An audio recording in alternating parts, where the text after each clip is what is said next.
Oke,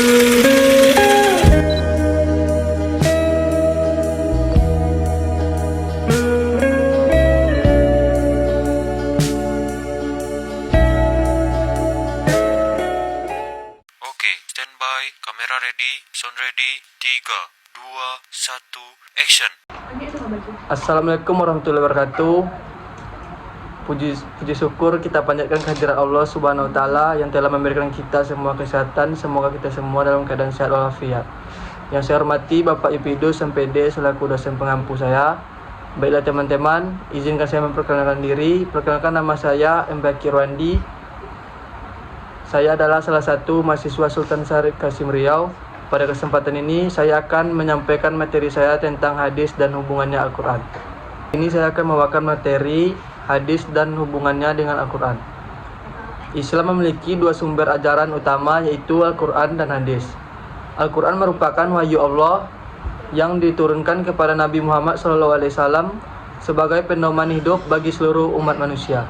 Sedangkan hadis adalah segala perkataan, perbuatan, dan ketetapan Nabi Muhammad SAW yang menjadi pedoman dalam memahami serta mengamalkan ajaran Islam secara benar. Secara bahasa, Al-Quran berarti bacaan atau sesuatu yang dibaca. Sementara itu, hadis berasal dari bahasa Arab yang berarti berita, kabar, atau sesuatu yang baru.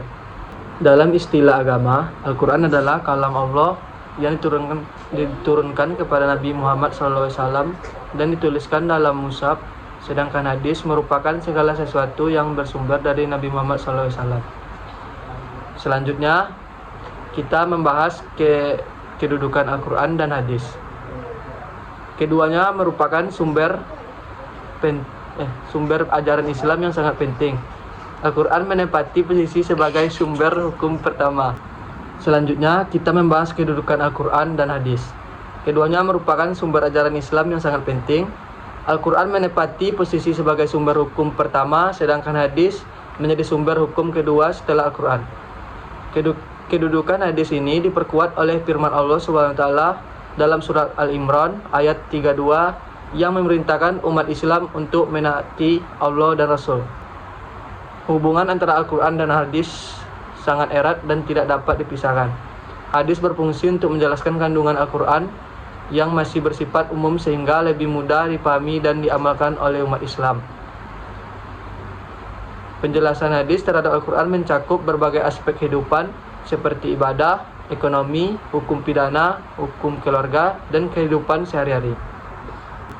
Selanjutnya, kita membahas kedudukan Al-Quran dan hadis. Keduanya merupakan sumber ajaran Islam yang sangat penting.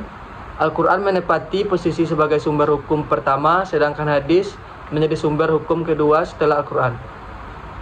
Kedudukan hadis ini diperkuat oleh firman Allah SWT dalam surat Al-Imran ayat 32 yang memerintahkan umat Islam untuk menaati Allah dan Rasul. Hubungan antara Al-Quran dan hadis sangat erat dan tidak dapat dipisahkan. Hadis berfungsi untuk menjelaskan kandungan Al-Quran yang masih bersifat umum sehingga lebih mudah dipahami dan diamalkan oleh umat Islam. Penjelasan hadis terhadap Al-Quran mencakup berbagai aspek kehidupan seperti ibadah, ekonomi, hukum pidana, hukum keluarga, dan kehidupan sehari-hari. Selain itu, hadis memiliki beberapa fungsi penting terhadap Al-Quran. Pertama, sebagai penguat atau takkid terhadap hukum yang telah ditetapkan dalam Al-Quran.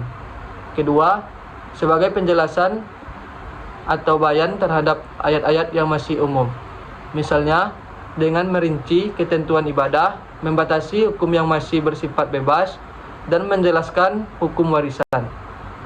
Ketiga, hadis juga menjadi sumber hukum yang berdiri sendiri dalam perkara-perkara yang tidak dijelaskan secara rinci dalam Al-Quran.